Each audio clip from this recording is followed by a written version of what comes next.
Bonjour et bienvenue sur ma chaîne YouTube Maîtresse lit un livre. Aujourd'hui, je vous lis le chapitre 4 de Arsène Lupin, Gentleman cambrioleur. Chapitre 4, le mystérieux voyageur. La veille, j'avais renvoyé mon automobile à Rouen par la route. Je devais l'y rejoindre en chemin de fer et de là me rendre chez des amis qui habitent les bords de la Seine. Or à Paris, quelques minutes avant le départ, 7 messieurs envahirent mon compartiment. 5 d'entre eux fumaient. Si court que soit le trajet en rapide, la perspective de l'effectuer en une telle compagnie me fut désagréable, d'autant que le wagon, d'ancien modèle, n'avait pas de couloir. Je pris donc mon pardessus, mes journaux, mon indicateur et me réfugiai dans un des compartiments voisins. Une dame s'y trouvait. À ma vue, elle eut un geste de contrariété qui ne m'échappa point, et elle se pencha vers un monsieur, planté sur le marchepied, son mari sans doute, qui l'avait accompagné à la gare. Le monsieur m'observa, et l'examen se termina probablement à mon avantage, car il parla bas à sa femme en souriant, de l'air dont on rassure un enfant qui a peur. Elle sourit à son tour et me glissa un œil amical, comme si elle comprenait tout à coup que j'étais un de ces galants hommes avec qui une femme peut rester enfermée 2 heures durant dans une petite boîte de 6 pieds carrés, sans avoir rien à craindre. Son mari lui dit « Tu ne m'en voudras pas, ma chérie, mais j'ai un rendez-vous urgent et je ne puis attendre. » Il l'embrassa affectueusement et s'en alla. Sa femme lui envoya par la fenêtre de petits baisers discrets et agita son mouchoir. Mais un coup de sifflet retentit. Le train s'ébranla. À ce moment précis, et malgré les protestations des employés, la porte s'ouvrit et un homme surgit dans notre compartiment. Ma compagne, qui était debout alors et rangeait ses affaires le long du filet, poussa un cri de terreur et tomba sur la banquette. Je ne suis pas poltron, loin de là, mais j'avoue que ces irruptions de la dernière heure sont toujours pénibles. Elles semblent équivoques, peu naturelles. Il doit y avoir quelque chose là-dessous, sans quoi... L'aspect du nouveau venu, cependant, et son attitude eussent plutôt atténué la mauvaise impression produite par son acte. De la correction, de l'élégance presque, une cravate de bon goût, des gants propres, un visage énergique. Mais, au fait, où diable avais-je vu ce visage? Car le doute n'était point possible. Je l'avais vu. Du moins, plus exactement, je retrouvais en moi la sorte de souvenir que laisse la vision d'un portrait plusieurs fois aperçu et dont on n'a jamais contemplé l'original. Et, en même temps, je sentais l'inutilité de tout effort de mémoire, tellement ce souvenir était inconsistant et vague.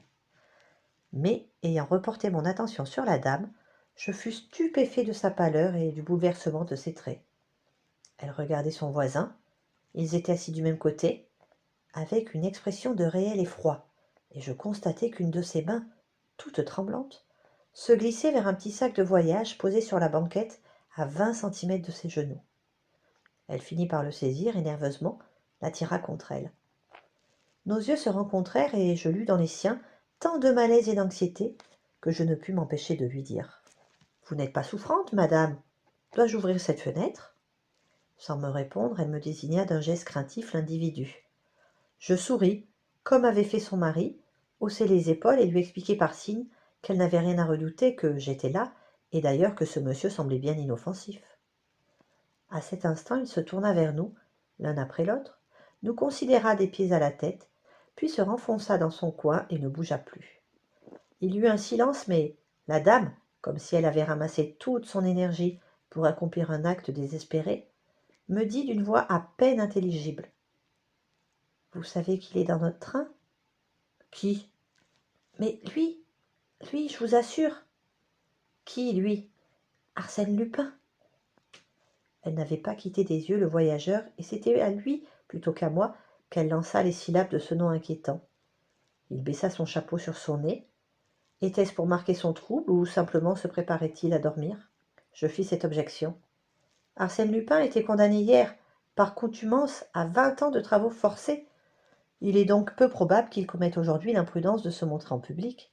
En outre, les journaux n'ont-ils pas signalé sa présence en Turquie, cet hiver, depuis sa fameuse évasion de la Santé? Il se trouve dans ce train, répéta la dame, avec l'intention de plus en plus marquée d'être entendue de notre compagnon. Mon mari est sous-directeur au service pénitentiaire, et c'est le commissaire de la gare lui-même qui nous a dit qu'on cherchait Arsène Lupin. Ce n'est pas une raison. On l'a rencontré dans la salle des pas perdus. Il a pris un billet de première classe pour Rouen. Il était facile de mettre la main sur lui. Il a disparu. Le contrôleur, à l'entrée des salles d'attente, ne l'a pas vu, mais on supposait qu'il avait passé par le quai de banlieue et qu'il était monté dans l'express qui part 10 minutes après nous. En ce cas, on l'y aura pincé. Et si, au dernier moment, il a sauté de cet express pour venir ici dans notre train, comme c'est probable, comme c'est certain? En ce cas, c'est ici qu'il sera pincé, car les employés et les agents n'auront pas manqué de voir ce passage d'un train dans l'autre, et lorsque nous arriverons à Rouen, on le cueillera bien proprement. Lui? Jamais. Il trouvera le moyen de s'échapper encore. En ce cas, je lui souhaite bon voyage. Mais d'ici là, tout ce qu'il peut faire. Quoi? Est-ce que je sais? Il faut s'attendre à tout. Elle était très agitée, et de fait la situation justifiait jusqu'à un certain point cette surexcitation nerveuse. Presque malgré moi, je lui dis: il y a en effet des coïncidences curieuses, mais tranquillisez-vous, madame. En admettant qu'Arsène Lupin soit dans un de ces wagons, il s'y tiendra bien sage et, plutôt que de s'attirer de nouveaux ennuis, il n'aura pas d'autre idée que d'éviter le péril qui le menace. Mes paroles ne la rassurèrent point, cependant elle se tut, craignant sans doute d'être indiscrète. Moi, je dépliai mes journaux et lus les comptes rendus du procès d'Arsène Lupin. Et comme ils ne contenaient rien que l'on ne connût déjà, ils ne m'intéressèrent que médiocrement. En outre, j'étais fatigué, j'avais mal dormi, je sentis mes paupières s'alourdir et ma tête s'incliner. Mais, monsieur, vous n'allez pas dormir? La dame m'arrachait mes journaux et me regardait avec indignation. Évidemment non, répondis-je, je n'en ai aucune envie. Ce serait de la dernière imprudence, me dit-elle. De la dernière, répétai-je. Et je luttai énergiquement, m'accrochant au paysage, aux nuées qui rayaient le ciel, et bientôt tout cela se brouilla dans l'espace, l'image de la dame agitée et du monsieur assoupi s'effaça dans mon esprit, et ce fut en moi le grand, le profond silence du sommeil. Des rêves inconsistants et légers bientôt l'agrémentèrent. Un être qui jouait le rôle et portait le nom d'Arsène Lupin y tenait une place certaine.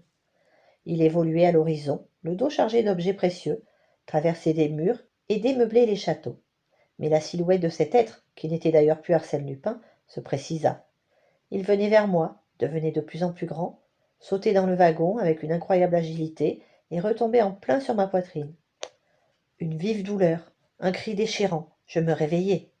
L'homme, le voyageur, un genou sur ma poitrine, me serrait à la gorge. Je vis cela très vaguement, car mes yeux étaient injectés de sang. Je vis aussi la dame qui se convulsait dans un coin, en proie à une attaque de nerfs. Je n'essayai même pas de résister d'ailleurs, je n'en aurais pas eu la force. Mes tempes bourdonnaient, je suffoquais, je râlais. Une minute encore et c'était l'asphyxie. L'homme dut le sentir. Il relâcha son étreinte. Sans s'écarter, de la main droite, il tendit une corde où il avait préparé un nœud coulant, et d'un geste sec, il me lia les deux poignets. En un instant, je fus garrotté, bâillonné, immobilisé. Et il accomplit cette besogne de la façon la plus naturelle du monde, avec une aisance où se révélait le savoir d'un maître, d'un professionnel du vol et du crime. Pas un mot, pas un mouvement fébrile, du sang-froid et de l'audace. Et j'étais là, sur la banquette, ficelé comme une momie. Moi, Arsène Lupin. En vérité, il y avait de quoi rire, et, malgré la gravité des circonstances, je n'étais pas sans apprécier tout ce que la situation comportait d'ironique et de savoureux. Arsène Lupin, roulé comme un novice, dévalisé comme le premier venu, car bien entendu, le bandit m'allégea de ma bourse et de mon portefeuille. Arsène Lupin, victime à son tour, dupé, vaincu, quelle aventure! Restait la dame, il n'y prêta même pas attention. Il se contenta de ramasser la petite sacoche qui gisait sur le tapis et d'en extraire les bijoux, porte-monnaie, bibelots d'or et d'argent qu'elle contenait. La dame ouvrit un œil, tressaillit d'épouvante, ôta ses bagues et les tendit à l'homme, comme si elle avait voulu lui épargner tout effort inutile. Il prit les bagues et la regarda, elle s'évanouit. Alors, toujours silencieux et tranquille, sans plus s'occuper de nous, il regagna sa place, alluma une cigarette et se livra à un examen approfondi des trésors qu'il avait conquis. Examen qui parut le satisfaire entièrement.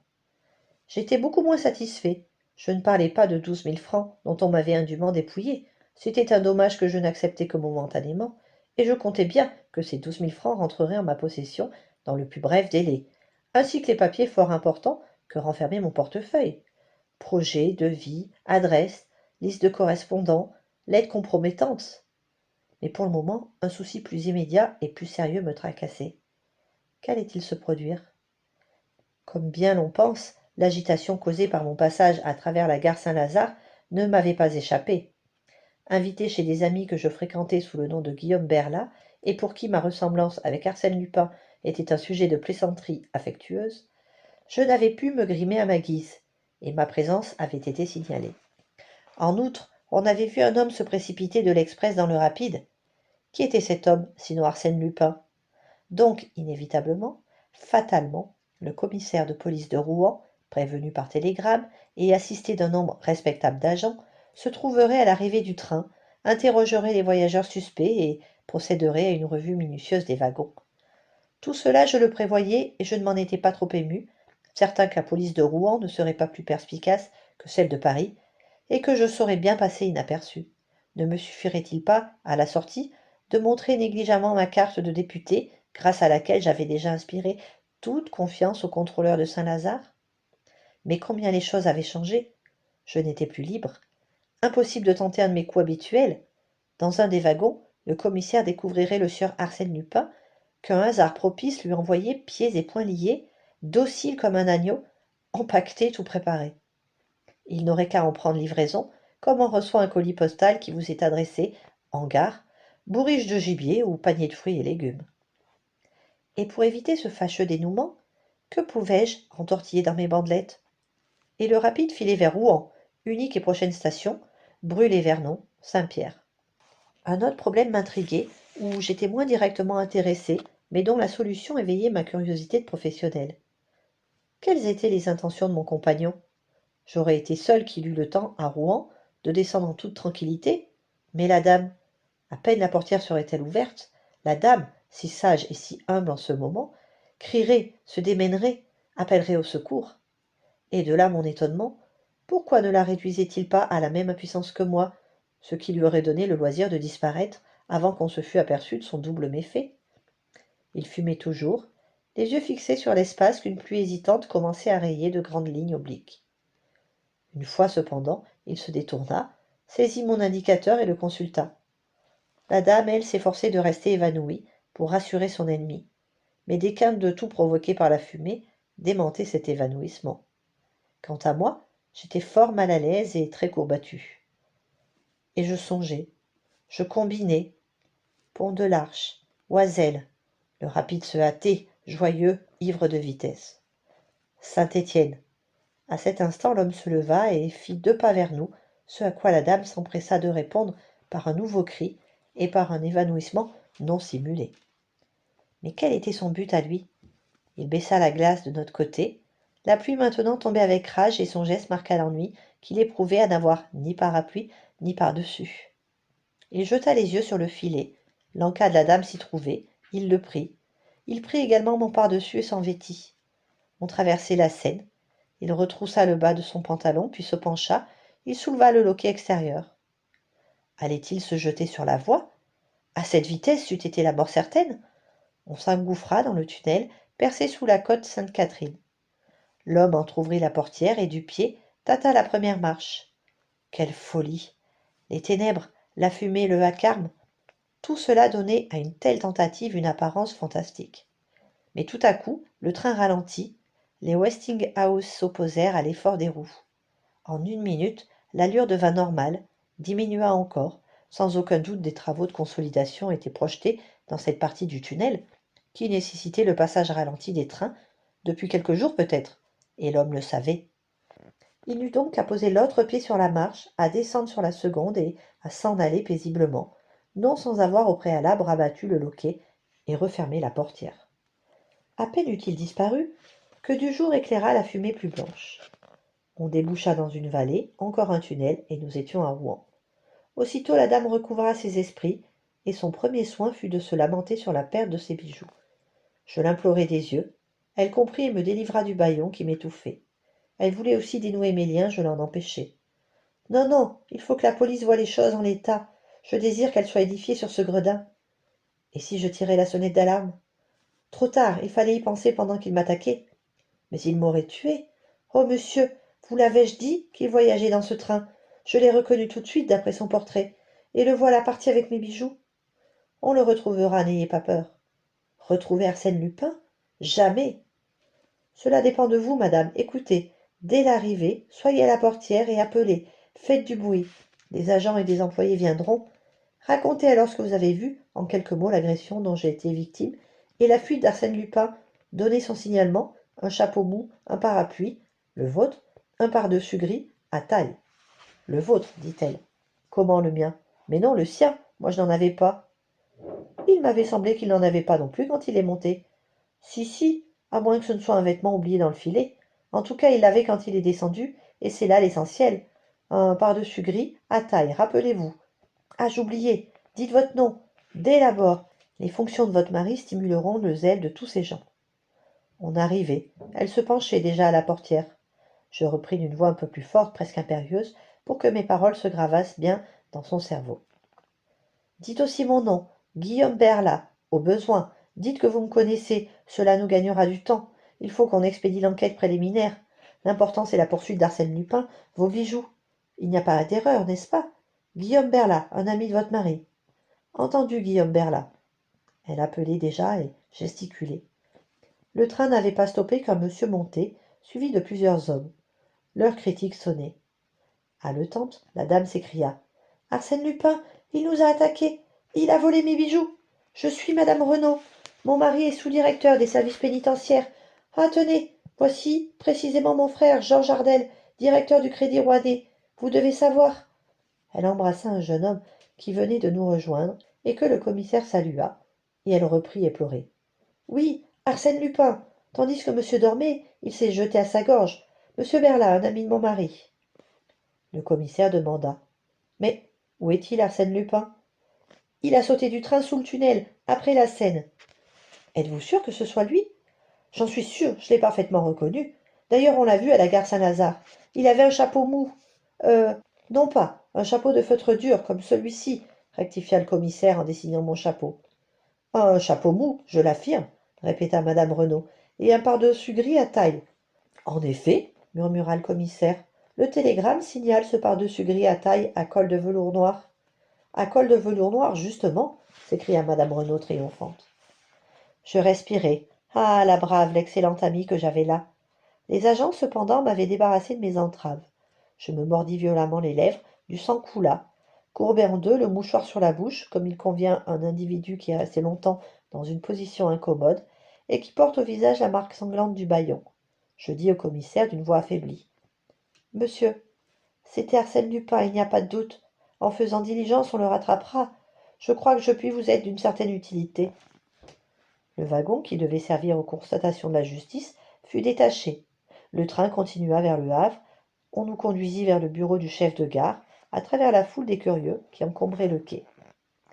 À ce moment, j'eus une hésitation. Sous un prétexte quelconque, je pouvais m'éloigner, retrouver mon automobile et filer. Attendre était dangereux. Qu'un incident se produisit, qu'une dépêche survint de Paris, et j'étais perdu. Oui, mais bon voleur.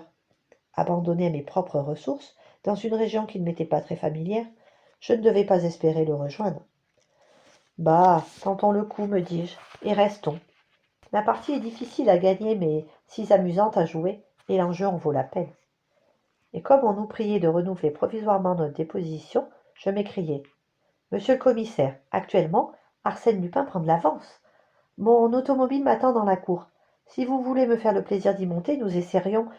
Le commissaire sourit d'un air fin. L'idée n'est pas mauvaise, si peu mauvaise même qu'elle est en voie d'exécution. Ah, oui, monsieur, deux de mes agents sont partis à bicyclette, depuis un certain temps déjà. Mais où? À la sortie même du tunnel. Là, ils recueilleront les indices, les témoignages, et suivront la piste d'Arsène Lupin. Je ne pus m'empêcher de hausser les épaules. Vos deux agents ne recueilleront ni indices ni témoignages.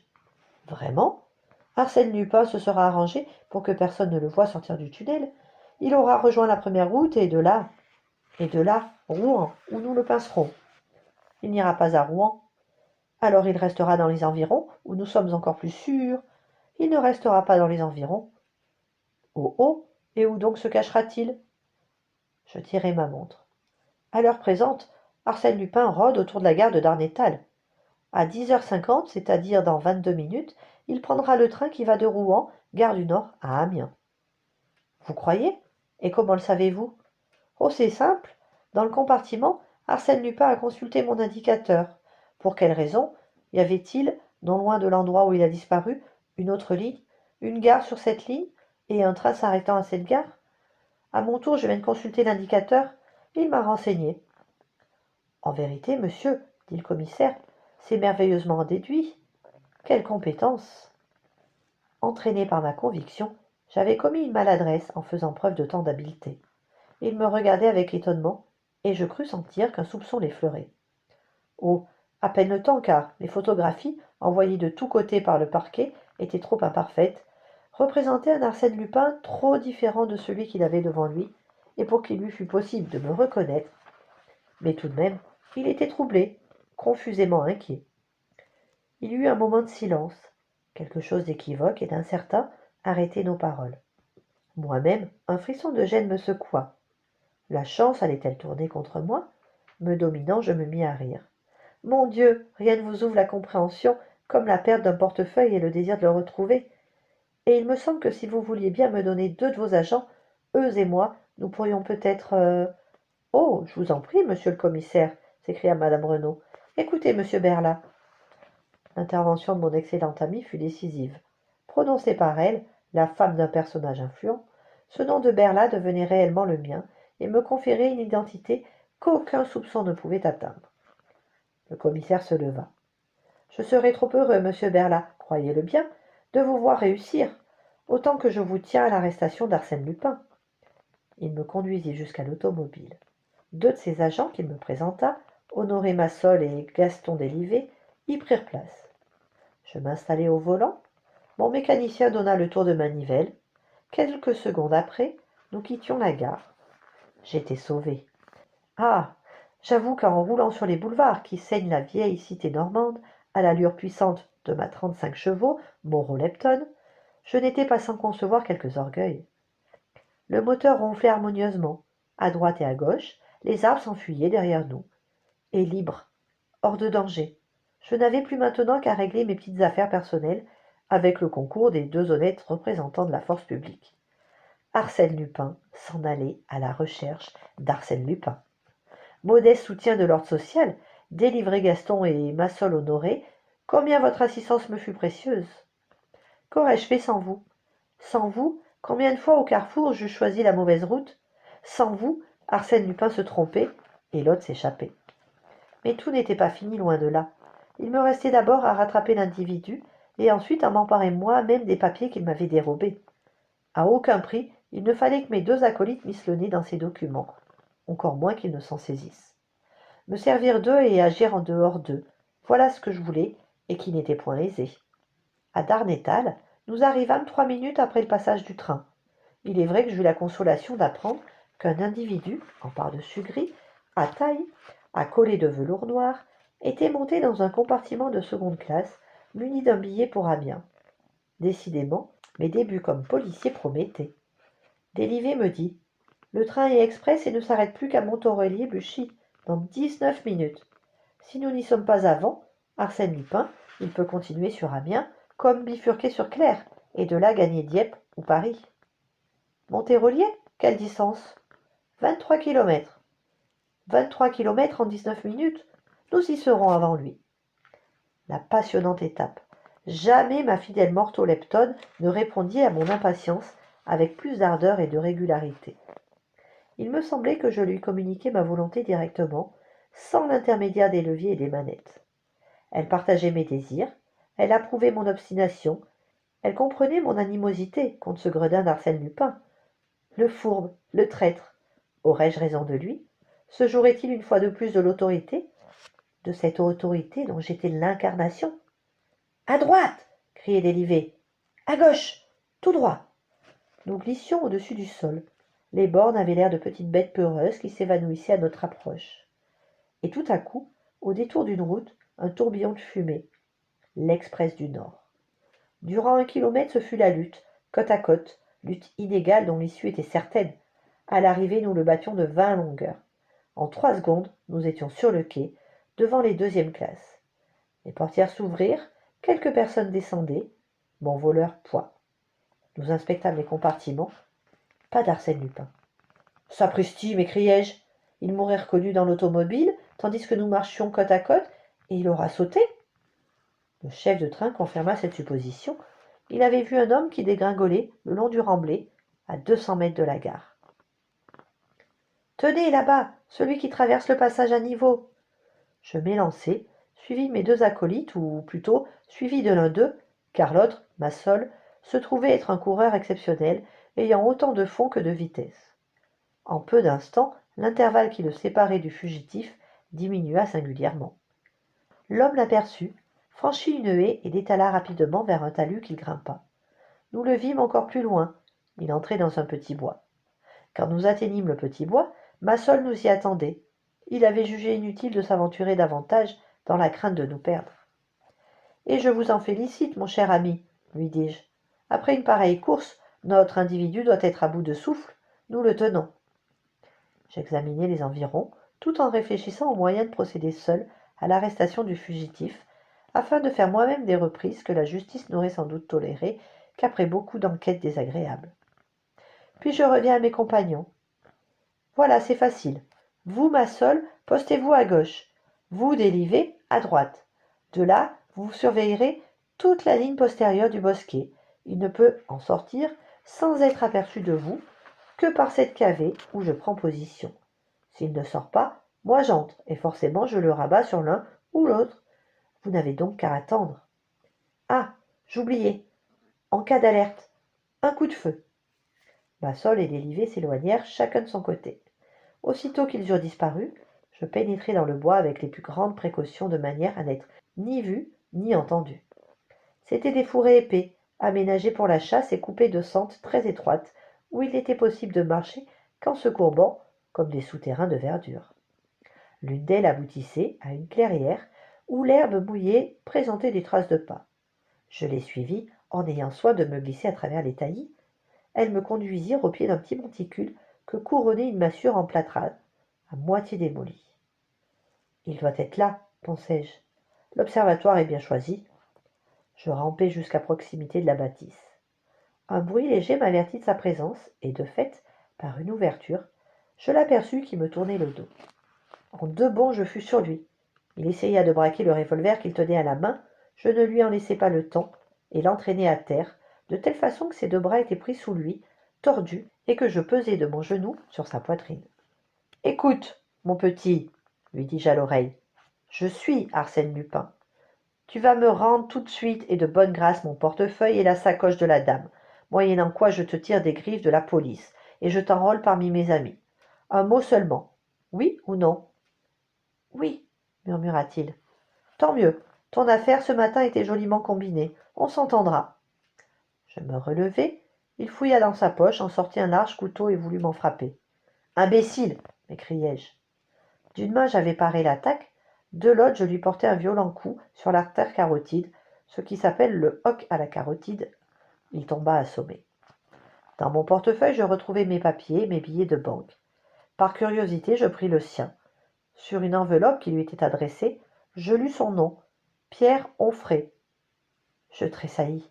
Pierre Onfray, l'assassin de la rue Lafontaine à Auteuil. Pierre Onfray, celui qui avait égorgé madame Delbois et ses 2 filles. Je me penchai sur lui. Oui, c'était ce visage qui, dans le compartiment, avait éveillé en moi le souvenir de traits déjà contemplés. Mais le temps passait. Je mis dans une enveloppe 2 billets de 100 francs et une carte et ces mots. Arsène Lupin et ses bons collègues Honoré Massol et Gaston Délivet en témoignage de reconnaissance. Je posai cela en évidence au milieu de la pièce, à côté, la sacoche de madame Renaud. Pouvais-je ne point la rendre à l'excellente amie qui m'avait secouru ? Je confesse cependant que j'en retirai tout ce qui représentait un intérêt quelconque, n'y laissant qu'un peigne en écaille, un porte-monnaie vide. Que diable, les affaires sont les affaires, et puis vraiment, son mari exerçait un métier si peu honorable. Restait l'homme. Il commençait à remuer. Que devais-je faire ? Je n'avais qualité ni pour le sauver, ni pour le condamner. Je lui enlevai ses armes et tirai en l'air d'un coup de revolver. Les 2 autres vont venir, pensai-je. Qu'ils se débrouillent. Les choses s'accompliront dans le sens de son destin. Et je m'éloignai au pas de course par le chemin de la cavée. 20 minutes plus tard, une route de traverse, que j'avais remarquée lors de notre poursuite, me ramenait auprès de mon automobile. À 4 heures, je télégraphiai à mes amis de Rouen qu'un incident imprévu me contraignait à remettre ma visite. Entre nous, je crains fort, étant donné ce qu'ils doivent savoir maintenant, d'être obligé de la remettre indéfiniment. Cruelle désillusion pour eux. À 6 heures, je rentrai à Paris par l'île Adam, Enghien et la porte Bineau. Les journaux du soir m'apprirent que l'on avait enfin réussi à s'emparer de Pierre Onfray. Le lendemain, ne dédaignant point les avantages d'une intelligente réclame, l'Écho de France publiait cet entrefilé sensationnel. Hier, aux environs de Buchy, après de nombreux incidents, Arsène Lupin a opéré l'arrestation de Pierre Onfray. L'assassin de la rue La Fontaine venait de dévaliser, sur la ligne de Paris au Havre, Madame Renaud, la femme du sous-directeur des services pénitentiaires. Arsène Lupin a restitué à Madame Renaud la sacoche qui contenait ses bijoux et a récompensé généreusement les 2 agents de la sûreté qui l'avaient aidé au cours de cette dramatique arrestation. Voilà, c'est terminé. J'espère que ça vous a plu. Si c'est le cas, n'hésitez pas à liker. On se retrouve demain à 18 h pour le chapitre 5. Abonnez-vous pour ne pas rater ça. À demain. Bye bye.